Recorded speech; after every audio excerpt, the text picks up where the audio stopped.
मित्रांनो, तुम्ही ट्रेडिंग करता, इन्व्हेस्टमेंट करता आणि ट्रेडिंग करताना तुम्ही एखाद्या दिवशी खूप चांगलं प्रॉफिट कमवता, असं जसं का तुमच्या कॅपिटलच्या 30%, 40%, 50% प्रॉफिट कमवता. कधी त्याचा म्हणजे 200-300% पण होतो. पण त्यावेळेस मार्केटमध्ये तुम्ही एक विचार केला का वन टाईम तुम्हाला जो पैसा आला असतो ना, त्याच्या पुढच्या 3 ते 4 दिवसात त्याचा पैसा तुम्ही तो घालवून टाकता. मार्केटमध्ये व्हॅल्युएशन कशाला आहे?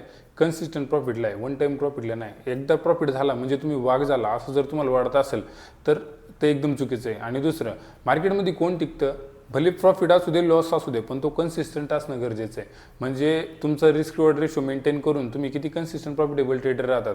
तर आजचा व्हिडिओ हा त्याच्यासाठीच मी बनवतोय, ज्या व्हिडिओमध्ये तुम्ही कन्सिस्टंट प्रॉफिटेबल ट्रेडर कसं बनू शकता. तर मित्रांनो, मी राम धनक्रांती शेअर मार्केटमध्ये तुमचं स्वागत करू आणि पाहूयात आपण नक्की कशा पद्धतीने तुम्ही प्रॉफिटेबल ट्रेडर बनू शकता. त्यासाठी मी काही रूल्स सेट करून सांगतोय तुम्हाला आणि काही स्ट्रॅटर्जी सांगतोय डिफरंट पार्ट्समध्ये. आता त्यातला फर्स्ट पार्ट मी तुम्हाला सांगतोय, एक रियालिटी चेक्स करायची, काय मिथ्सची. रियालिटी चेक्स म्हणजे काय करायची?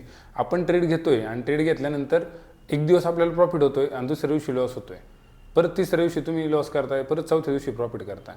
ठीक आहे, तुम्ही कन्सिस्टंट प्रॉफिटेबल राहशालच याची शक्यता जरी कमी असली पण ती नाकारता येत नाही. म्हणजे तुम्ही कन्सिस्टंट राहू शकता, पण त्यासाठी तुम्हाला माइट्स चेक करणे. मग आता माइट्समध्ये मेन महत्त्वाचा पार्ट काय म्हणतो माहिती आहे? स्ट्रॅटर्जी. आता तुम्ही कुठली स्ट्रॅटर्जी वापरता हे सगळ्यात महत्त्वाचं आहे. जर स्ट्रॅटर्जी तुमची कन्सिस्टंट असेल, एकच स्ट्रॅटर्जी तुम्ही कंटिन्यू यूज करत असेल तर कन्सिस्टंट तुम्हाला प्रॉफिट होण्याचे चान्सेस थोडे जास्त राहतील. कन्सिस्टंट म्हणजे असं नाही का 1 to 30 डेज प्रॉफिट. कन्सिस्टंटचा अर्थ असा होतो का एखादा स्टॉप लॉस जाऊ शकतो आणि एखादं टार्गेट येऊ शकतं. 1-2 स्टॉप लॉस जाऊ शकतात, 2 टार्गेट येऊ शकतात. पण मग असं नाही का एक दिवस तुमचे 2-3 स्टॉप लॉस गेले, दुसऱ्या दिवशी 2-3 स्टॉप लॉस गेले, चौथ्या दिवशी 2-3 स्टॉप लॉस गेले. हे कधी होतं? ह्याच्यासाठी तुम्ही म्हणजे जी ट्रेडिंग करता त्या ट्रेडिंगमध्ये तुमचं कन्सिस्टंट नसतो कुठली स्ट्रॅटर्जी वापरायची, त्यावेळेस तुमचा हा प्रॉब्लेम होतो. आता सेकंड जो पार्ट आहे तो पार्ट महत्त्वाचा आहे, डिसिप्लिन ओव्हर इमोशन्स. म्हणजे तुम्ही काय करता मार्केट करताना, ज्यावेळेस मार्केटमध्ये काही मुवमेंट चाललेली आहे, ती मुवमेंट चालू असताना तुमच्याकडे डिसिप्लिन पाहिजे आणि समथिंग इमोशन्स ज्या तुम्ही कंट्रोल करू शकत नसतात. मग त्या जर तुम्ही कंट्रोल करायचा प्रयत्न केला किंवा चांगल्यापैकी कंट्रोल केल्या इमोशन्स, तर तुम्ही प्रॉफिटेबल ट्रेडर राहू शकता. मग आता इमोशन्स कंट्रोल करणं म्हणजे काय?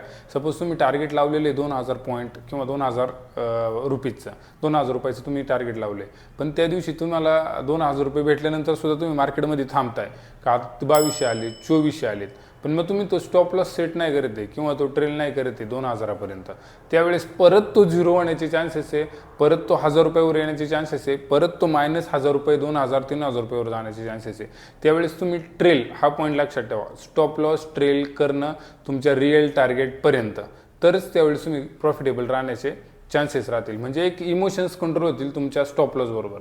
म्हणजे दुसरं, जसं तुम्ही जो टार्गेट लावला आहे त्या टार्गेटनुसार तुम्ही स्टॉप लॉस लावता, तर त्या स्टॉप लॉसला पण कन्सिस्टंट राहायचं. जवळ आला स्टॉप लॉसच्या मग आणखीन 10 पॉईंट खाली घ्या, असं करायचं नाही. असं करून मी 10 करून तुम्ही 50 पॉईंट मागे जाता आणि त्यावेळेस तुम्ही प्रॉफिटेबल व्हायला भरपूर वेळ काढता. मग ते तुमच्याच्याने पॉसिबल होत नाही. हा झाला पार्ट सेकंड. आता पार्ट 3मध्ये सगळ्यात पहिले तुम्हाला अवॉइड करायची आहे रँडम ट्रेडिंग. म्हणजे जसं का मित्रांनी सांगितले म्हणून कॉल घ्यायचा, पुट घ्यायचा, नो. कोणीतरी न्यूजमध्ये सांगितलं म्हणून ट्रेड घ्यायचा आहे तसं पण नाही. तर काहीतरी आपण कुठंतरी पेपरला पाहिले म्हणून ट्रेड घ्यायचा आहे असं पण नाही. एक सगळ्यात महत्त्वाचा पॉईंट आहे टेक्निकल ॲनालिसिस.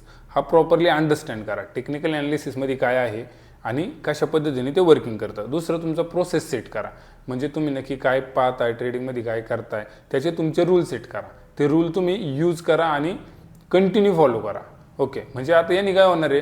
तुमचा डिसिप्लिन मेंटेन राहणार, तुमचा रूल्स मेंटेन राहणार, तुमचा स्टॉप लॉस मेंटेन राहणार, तुमचं टार्गेट मेंटेन राहणार आणि एक तुम्ही कन्सिस्टंट तुमचा स्वतःचा सेटअप बनवून कन्सिस्टंट प्रॉफिटेबल राहण्याचे चान्सेस जास्त राहतील.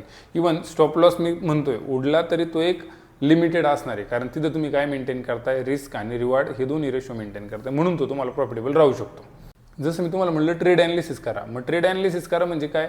टेक्निकल ॲनालिसिस करा, ट्रेड ॲनालिसिस करा.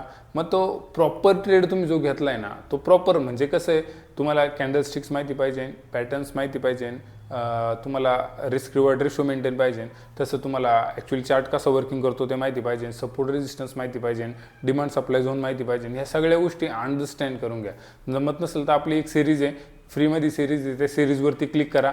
त्या ठिकाणी तुम्हाला वरती आय बटनवरती पूर्ण सिरीजची लिंक आहे, तिथं तुम्ही क्लिक करून पूर्ण सिरीज पाहू शकता. कशा पद्धतीने कॅन्डल्स वर्क करतात, चार्ट पॅटर्न्स कशा पद्धतीने वर्किंग करतात, सपोर्ट रेजिस्टन्स कसं वर्किंग करतं, डिमांड सप्लाय झोन कसा होतो, तुम्ही सायकोलॉजी मेंटेन कशी करू शकता, रिस्क ॲड्रेस कशा पद्धतीने फॉलो केला, या गोष्टी जर तुम्ही पाहिल्या आणि शिकले तर त्या ठिकाणी तुम्हाला त्याचा फायदा होणार आहे. सगळ्यात महत्त्वाचे आणि लास्टचा पॉईंट हा तुमचा, तुम्ही स्वतःला कंट्रोल करायचा प्रयत्न करा. मार्केटला कंट्रोल करायचा नका प्रयत्न करू. मार्केट चाललंय, मग मार्केट आता वरतीच जाणार आहे, किंवा मार्केट चाललंय तर मार्केट आता फॉलला जाणार आहे, ही कन्सेप्ट मनातनं काढून टाका. का तुम्ही म्हणशाल तशा दिशेला मार्केट जाणार आहे. मार्केट ज्याच्या दिशेला जायचं आहे त्या दिशेला मार्केट जाणार आहे. तुमच्या हातात काय, तुम्ही त्याच्यात काय सेट केले, तुमचा जो काही प्रोसेस असेल, तुमचा जो काही प्रॉपर फोकस असेल, तोच त्याचा स्टॉप लॉस काय आणि त्याचा टार्गेट काय, हा तुम्ही मेंटेन केलाय आणि तो मेंटेन केल्यानंतरच तुम्ही त्या ट्रेडमध्ये एंट्री करताय. हा तुमचा सगळ्यात महत्त्वाचा पॉईंट राहील. आता तुम्ही विचार करा, हे जर स्ट्रॅटर्जी वापरल्या तर तुम्ही जसं हिरोसारखा प्रॉफिट एक टाईम कमावता आणि 10 टाईम घालता, असं करायचं आहे का कन्सिस्टंट प्रॉफिट होण्यासाठी हे जे रूल्स आहे हे फॉलो करायचे. मग हे रूल्स फॉलो करताना तुम्हाला थोड्याशा टेन्शन्स येऊ शकतात, अडचणी येऊ शकतात, येऊ द्या.